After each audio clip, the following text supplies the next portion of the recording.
হবে। কিন্তু কি জানি না, আমি জানি না, রান্নাটা আমি একদমই পছন্দ না, মানে আমি শর্টকাট একটু বানাতে পছন্দ করি।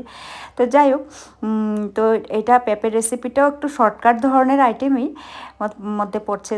তো যাই হোক, আমি এদিকে দেখো আলুগুলো সুন্দর করে টুকরো টুকরো করে দিয়ে দিয়েছি। তার আগে আমি একটু কালিজিরা ফোড়ন দিয়ে দিয়েছি, তারপরে একটু হলুদ, স্বাদ অনুযায়ী নুনটা সবাই কম বেশি পরিমাণে খায়, তা আমি তো নুনটা একটু সত্যি কথা বেশিই খাই। তো সবাই বলে নুনটা একটু কম খাবি, ভাজা বা অন্য ধরনের নুন একটু ইউজ করবি, নুনটা খাওয়া ভালো না শরীরের পক্ষে। তো আমি কি করব, খেতে বসলে নুন ছাড়া তো আমার সবচেয়ে আগে একদম থালের মধ্যে নুনটা থালের সাইডে হলে আমার মানে খাওয়াটা সত্যি কথা আগে মনে হজম হয়ে যায়। তো আমি দেখো আলুটাকে সুন্দর করে ভেজে নিচ্ছি। পেঁপের এই রেসিপিটা সবাই জানো হয়তো, কিন্তু আমি তোমাদের সাথে শেয়ার করলাম কারণ কি, আমি এইভাবে খেতে ভালোবাসি।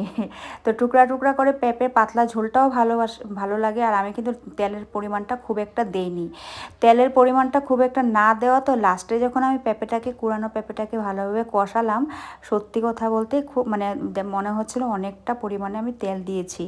তো আমি একটু তেলের মেঝে যে একটু ভাজাভাজি করেছি, এটাতেই আলুটা মানে আলুটা একদম ছোট ছোট টুকরা করে কেটেছিলাম।